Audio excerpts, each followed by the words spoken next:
dad and I found a spot pretty deep in the brush to set up camp. And when night fell, we decided to sleep in our sleeping bags outside to watch the stars. My dad fell asleep pretty quickly, but it was a bit harder for me.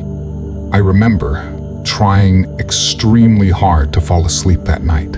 But to be honest, even though by that time I'd been on plenty of camping trips with my dad already, I was still pretty freaked out by the forest at night. This fear kept me awake all through the night. I remember that at a certain point, when I was just starting to finally drift to sleep, I heard something come out of the trees and snapping twigs loudly as it walked on toward us. My dad still was fast asleep, and now I was basically pissing my pants. I thought some strange person was walking on toward our campsite, but as I squinted my eyes open a bit, I could see that only about 10 feet away from me was an enormous, hairy creature that stood and walked on two legs like a human would. Obviously, I wanted to scream out in fear, but I tried my best to pretend I was asleep in hopes that it would just eventually move along. I think the creature, which I now believe to be a Bigfoot, was attracted to the smell of the meat my dad had been cooking before. And strangely, it didn't seem the least bit interested in us. It seemed more interested in just slowly walking around our campsite, presumably looking for some of the food it must have thought we had. But I have to tell you that not only was I scared at the sight of the giant hairy man, but I was also sickened by the pungent and overwhelming odor that the beast was emitting. Eventually, the Bigfoot seemed to get bored and disappeared into the darkness. I remember trembling in my sleeping bag and not being able to sleep the rest of the night. I didn't tell my father about it until he woke up the next morning because I was afraid if I tried to wake him up during the night, then the creature might see us awake or even hear us, and I was not willing to find out how it would react when it did. When I told my dad about it, he just told me it was probably a large bear walking around on its hind legs. But when I described to him that the creature was extremely human-like and walked like a person would, he chalked it up to me just either hallucinating from fear or I was not aware that I was dreaming. To this day, I know exactly what I saw. It was about 9 feet tall, with extremely long and matted brown hair all over its body, including the face. To me, it seemed to look very human-like in a primitive sort of way. I still remember the horrible stench that made me want to vomit. That was probably the longest and most terrifying night of my life. Afterwards, I've come to honor the experience because I would come to realize that the creature was undoubtedly a Bigfoot, and I was one of the few people who got the chance to see it extremely up close and experience it. So one night, when there was a blood moon, I decided to try and get some decent pictures and went to a secluded spot just outside of town. Pulling into the area, I noticed a youngish tree had fallen by a nearby creek, right by where you could park your car to shore and fish in the creek. I started setting up the scope and camera, and I started to hear a lot of rustling in the brush. And since coyotes are common enough, I had my handgun on my hip, so I didn't pay it much mind. The rustling soon became more akin to something violently crashing through the woods. At this point, I stopped what I was doing and shined my flashlight around to try and see what it was. I figured maybe a cow or something had gotten loose and couldn't see anything. I was off-put by the sounds, so I started to pack in my stuff to leave when I heard some splashing, followed by the sound of a very large crack. I turned and drew my gun while pointing my light at the fallen tree, and there it stood. Everything went into slow motion. This 6-foot-ish tall thing with what seemed to me at the time was the face of a wolf, but much too large to be a wolf or coyote. It was roughly as tall as I am at 6 feet. As the light hit it, it paused, looked at me, growled, and charged at me. I fired 8 shots in quick succession before it barreled into me, knocking me flat. Rather than follow through on the attack, it kept trucking and disappeared into the cornfield. I got up and left the rest of my stuff, came back the next day to find a farmer, a couple sheriffs, and a game warden. The farmer had sheep, and a couple had been killed the night before, so he had been driving around setting up trail cams and stumbled upon my stuff. The weird trail of smashed corn, as well as some strange prints in the mud. So, he had called the game warden. I told them about what I saw, and was told it was probably a bear, but the tracks were distinctly not bear tracks, so I didn't believe it. I know what I saw that night, and that was no bear. I was on a ferry for a school softball trip off Kodiak Island, Alaska in 2014, when I was 18. It was 11 p.m. in May in Alaska, so the sun was thinking about setting, but it was still pretty bright outside. We noticed a pod of orcas swimming with the ferry's wake, which is very cool, but not unusual. If you're familiar with the dimensions of an orca fin, you know they're about 4 to 6 feet in height and look like big black spikes coming out of the water. They travel and hunt in pods of anywhere between 15 to 40 whales. Apex predators, the beautiful demon murderers of the sea, total assholes, and top of the food chain. So, we saw a pod of orcas, counted them to be around 10 to 15, with some babies scattered in there. It was very fun to watch, and it took them a good 30 minutes to all go by. We tried to get pictures, but it was just dark enough that our shitty phone cameras weren't much good. Another 30 or 40 minutes go by. It's about to get dark. We're cold and sleepy and about ready to go in. No more orcas. Haven't seen one for like a half hour. And then one of my JV girls spots another one. So we all turn and look. But one dorsal fin is immediately followed by another, and another, and another, and then 2 more, and then 2 more after that, in 2 separate rows, and they're taller by a lot and jagged. Like some have whole chunks torn out of them, and they're all 8 to 10 feet high. They're all attached to one creature, and we can just barely see its back slicing through the water covered in these rows of spikes. And it just keeps coming. This thing is like 20 or 30 feet from the ferry running parallel to it, and we are all transfixed. There's like 9 or 10 of us, and no one is saying a word because we've all turned to look at a whale, and we are all now watching something that is horrifically, terrifyingly, and obviously not a whale. Someone tries to take a picture, but it's too dark at this point, and the only reason we can see this thing is the light cast from ferry portholes. It's a tale as old as time when it comes to things that you really fucking wish you had a picture of. But we all stood there, completely scared, fucking stiff, and in awe. We watched this thing just keep surfacing for a good 6 or 7 minutes, which means that whatever it was long. Like 60 or 70 feet long or longer, and covered in enormous spikes. Spikes that looked like they'd won thousands of battles with God knows what.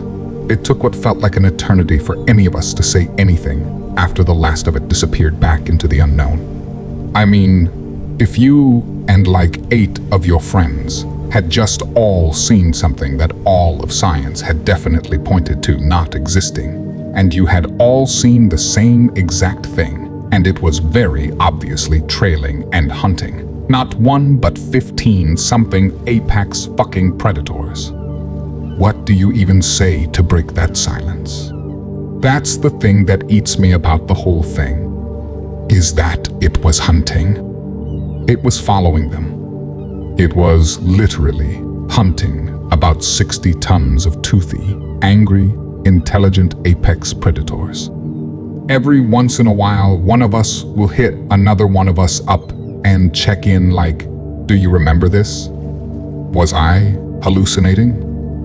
Did we all see the same insane worldview, melting, terrifying thing that night? And the reason I know we did is because none of us talked about it after that. Not during the trip, not after, not to any of our friends. because how the fuck do you even tell someone about something like that? Now we have almost 10 years between us and that night, and I assume some of them have probably told people. I know and tell people because I've seen a lot of shit like that in Alaska, and I just keep it real. Also, there's a very rich history among Native Alaskans of something that lives and hunts in the waters around Kodiak. And I feel it's important to tell its story because someday someone is going to find one of these creatures and it will be all over the news. I believe there are so many creatures in the ocean and on land that we have no idea exists. Different cave systems, different ecosystems unexplored. I believe it's only a matter of time before the whole world knows the truth. My entire childhood, my father and I used to take late-night walks due to his insomnia from shift work. Our neighborhood is considered very safe, and ultimately was an urban neighborhood besides one of the roads towards the back, which was lined with a thick forest for about a mile and about a quarter deep, which circled back on itself. All of these walks are very dear memories of mine, except one, and it ended up being the last one. Along the road with the tree line, there was a single street light to illuminate a small plot of land that someone owned, but it was very overgrown and ill-kept. It was very common for us to walk this road, to enjoy the sounds of the forest, the lack of illumination, and the ease of circling back. One ordinary night, as we're walking and making conversation, my father abruptly stops, pulls me close, puts a hand over my mouth, crouches with me, and points towards the single illuminated plot roughly 100 yards away. At first, I didn't see anything and thought he was pulling my leg, but just as I began to protest his grasp, I see a very small humanoid figure roughly 3 feet in height, scrawny and with long limbs materialize out of the plot's brush line and cautiously take in its surroundings before signaling towards the brush. After a few seconds, 2 other small humanoid figures materialize as well. After a brief moment of what looked to be a discussion, all 3 make a dash for the forest tree line. Once this happened, my father picked me up, threw me over his shoulder, and made a break for our home, which was roughly a half-mile back. Mind you, my father is 6'5" and 220 pounds, and I was roughly 120 pounds at this time, and he never showed signs of slowing due to his fear and adrenaline. After this night, we never took late-night walks. He installed 4 bright motion detection lights around our acre plot, and he brought home a dog. The few times I've tried bringing it up, he doesn't want to discuss it, and made it clear he never wanted to. Those figures still give me chills, and the image of the 3 huddled together is very vivid 15 years later. There's a small abandoned town in the county where this woman lives, and she swears she saw a terrifying creature there, unlike anything she's ever known. Pressman's home was a strange little town that popped up around a union representing printing workers in the United States and Canada. When the labor union moved its headquarters in the late 60s, the town largely became abandoned, leading to strange stories and sightings around the many abandoned buildings. The woman explains a common thing for teenagers to do in rural Tennessee is to drive up there in the middle of the night to look for spooks. She was doing just that one night when something ran out right in front of her car.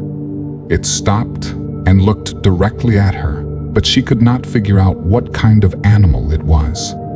At first, she thought it might have been a rabid dog or coyote with mange, but it quickly became apparent it was much, much stranger. It ran on its fists like a monkey, but on all 4s using its knuckles. Its face had a snout, which is what made her think something canine at first, but it had a naked pink tail like a possum. She had no idea what this thing could be, so she started asking around town and found out that the same creature had been seen at Stone Mountain, which connects to Pressman's home. Some believe this woman may have spotted a Wampus beast, a cryptid localized to Tennessee and the surrounding area.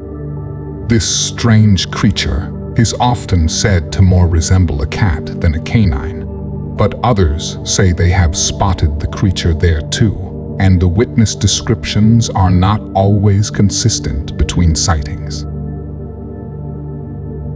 My family throughout history has had a long list of strange encounters with cryptids and just weird shit in general. I grew up in San Antonio, but my father's side of the family are from the Jourdanton, Pleasanton, and Christine areas about 30 miles south of San Antonio, and my mother's side of the family are from El Paso, West Texas area. This one happened to my great-grandparents on my father's mother's side. They lived on their small cattle and livestock ranch in Christine, Texas, for the later decades of their lives. Christine is a super small town where everyone knows everyone, and there's no need to lock your doors when you leave or when you go to bed. My great-grandparents were the warmest people you'd ever meet, always smiling and sharing humorous stories with friends and family. They'd take your coats or jackets when you'd enter their warm home, and before hanging them up on their coat rack, they'd sneak a $20 bill into your pocket for you to find later. They were the kind of older couple who were always poking harmless jokes at each other in front of company to entertain you, super charming and loving, and always smiling and loving the life they'd built for themselves. Visiting them was always a treat because I grew up in the city, and when we would visit on a weekend, my great-grandfather would take my younger brother and I around the ranch to see the animals and livestock, pet the horses, feed the goats, and throw rocks into the stock pond. When we'd return to their house from seeing the ranch, my great-grandmother would have our favorite breakfast for dinner on the table. Fresh hash browns, farm-raised bacon and ham, homemade tortillas, mild and spicy salsas, fried eggs and coffee, always with coffee, even if it was dinner time, and we loved it. So this story takes place during the 1960s, not exactly sure on the year, but my great-grandparents were in their late 50s, and their children, my grandmother, were all grown and had gotten married and moved out. So at this point, it was just the two of them living on the ranch. They were on their way home from visiting some family in the south side of San Antonio, about 70 miles away. They had lost track of time, so it was late into the evening when they left.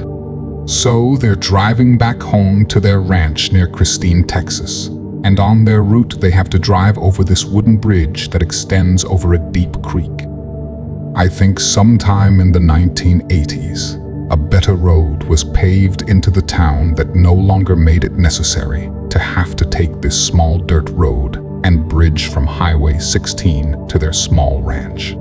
Several years ago, the wooden bridge was torn down and a new bridge was built using steel and concrete. Spanish moss hangs from the trees, which really makes it creepy. And from what I remember, this bridge is about 80 feet long from end to end due to the creek. It expands over being relatively wide. Underneath the bridge is a good 30 to 40 foot drop down to the creek bed. For the most part, the creek is dry year-round and only sees water flow during rainstorms. As my great-grandparents are driving over this wooden bridge, their truck suddenly dies and comes to a stop near the middle of the bridge. My great-grandfather starts swearing up a storm because he's tired. It's late, and they're still about 10 miles from home. He maintains his truck better than most, and they had a full tank of gas. Even the headlights and cabin lights shut off, so they were stuck there with only the moon bathing them and their surroundings in soft moonlight. My great-grandfather was born in the brush country of South Texas, so there's not much he hasn't seen out there.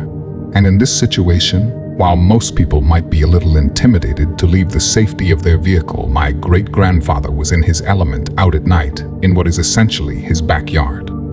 Thinking it has to be a battery connection that came loose, My great-grandfather asks great-grandmother to hang tight, pops the hood, and opens his door, stepping out into the cool night to check under the hood and hope to diagnose the issue. As he's struggling to see, fumbling with the battery connections under the hood, behind him, he hears the sound of clip-clops on the wooden bridge. It sounded like steps of a hoofed animal approaching him from behind. He turns around and lets his eyes adjust to the dim moonlight to see what's making the noise. Maybe it's a deer, or a cow or a goat that's gotten loose from one of the other ranches in the area. Squinting, he's looking down the bridge and sees what appears to be a thin man, about 5.5 feet tall, but with a set of very large ram horns on his head, walking upright, approaching him from the opposite end of the bridge. Its hoofed feet clip-clopping on the wooden bridge as it's steadily trotting towards him. A cold chill ran up my great-grandfather's spine, and he quickly shut the truck hood and hopped back into the driver's seat, slamming shut the door behind him and locking it. My great-grandmother, confused by his sudden reactions, asked what's going on, and my great-grandfather points at the humanoid that is slowly approaching their vehicle. She sees it and reacts with, "What the hell is that? A goat?" Watching it approach them and their vehicle, they can see that the horns on its head are very large, much larger than any ram or goat they've ever seen, but still cannot make out whether it has a ram or goat's head or a human's head. It's about 20 feet from the front of their truck when it hunches over and begins walking on all 4 of its cloven feet. They can only vaguely make out its features as it reaches their vehicle and begins circling them. My great-grandparents twisting and turning in their seats to watch it as it bobbled its head up and down, pacing around their truck. It doesn't ever touch their truck. It only slowly saunters around their vehicle, with the only sound in the night being its hooves clipping and clomping on the wooden bridge. Though it was dark and difficult to make out its exact features, they both agreed that it had the body of a skinny, bony man, but with the head of a goat.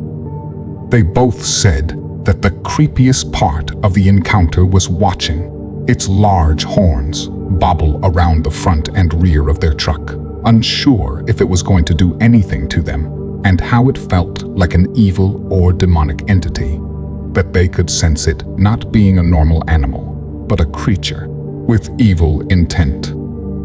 They held their breath and didn't know what to do, and my great-grandmother, being very Catholic, begins praying quietly under her breath. On its 5th or 6th time walking around their truck, it stands back up on its hind legs and meanders towards the opposite end of the bridge from which it came, eventually disappearing into the black night and leaving them in the truck frightened and shaken. A moment later, like clockwork, power is restored to their vehicle and my great-grandfather starts the truck up and peels out of there, making a beeline for their home, where they rushed into the house and grabbed firearms. They spent the rest of the night locking all of their doors and windows and got no sleep that night. When we were younger, my cousins and I would go and visit what we believe is the same bridge. I'm not sure if this was the actual bridge where this apparently took place, but it was very similar, and we would park our truck, get out, and thrill ourselves by walking around out there after dark with flashlights and embrace the creepy ambience armed with shotguns and rifles, of course. My great-grandparents never saw anything like that creature again, but from that night onward, my great-grandfather always kept a loaded shotgun and a pistol in his truck.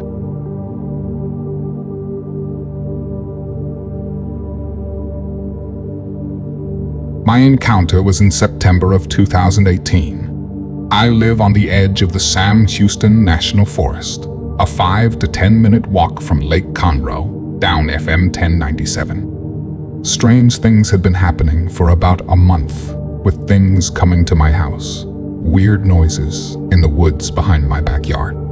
My wife and I had a dog that was taken by something which I saw it grab my dog and yank it into the tree line. Unfortunately, I couldn't see the full identity of what grabbed her, But when my wife and I went to find her in the place where she disappeared, there were no signs of a struggle, no blood, no fur, nothing. Like whatever took my dog just vanished. To shorten my story, it was about 4 a.m. one morning. I was sitting on my porch smoking a cigarette, enjoying the peace and quiet. But at this time, it was too quiet, absolutely no noises. And in this forest, even for 4 a.m., there are always noises. I shined my spotlight around from the backside of my property and followed the tree line. I came to the biggest tree directly across from my front porch, and next to the tree was the biggest wolf head I have ever seen, looking at me from behind the tree. This head had to be about 4 to 5 feet off the ground. This thing had the brightest green eyes I have ever seen. Captivating, actually. I just stared, slightly shaking with the light in my hand. After a few seconds, this thing grabbed the tree with its hand. Not paw, but hand, and stood up next to the tree. I was floored. What in the hell am I looking at? I was in shock and completely scared. This creature was gray and was standing there, just looking at me. I couldn't move. I was shaking terribly. This thing then took 2 steps towards me, and that snapped me out of my trance, and I reached behind me trying to find my doorknob. I ran inside and woke up my wife and begged her to come outside and see this. Surprisingly, instead of yelling at me for waking her, she said she could tell something was wrong with me by the sound of my voice. She came to the front door, and I just knew this thing would be gone, but it wasn't. There it stood, and the look on my wife's face said it all. She was seeing what I was seeing. The creature then dropped to all fours and walked down the tree line back into the forest. I've never been the same since. It left me scarred, where I'm afraid of the woods at night and very jumpy to noises and things. It looked like a giant gray werewolf, which I now know is probably what is referred to as a dogman. People need to know that these things are out there. I'm not saying people should go out there and obliterate them all if they could even find them, but people should be aware that they exist and they're out there. But believe me, I've tried telling others, and they just laugh and make jokes and think I'm nuts, which makes the people who have encounters shut down and not share their experience. Anyways, that's it in a short nutshell. If you read all this, thank you for taking the time. Take care and be safe out there. If you enjoyed this video, don't forget to like and subscribe to Descent into the Unknown for more terrifying stories.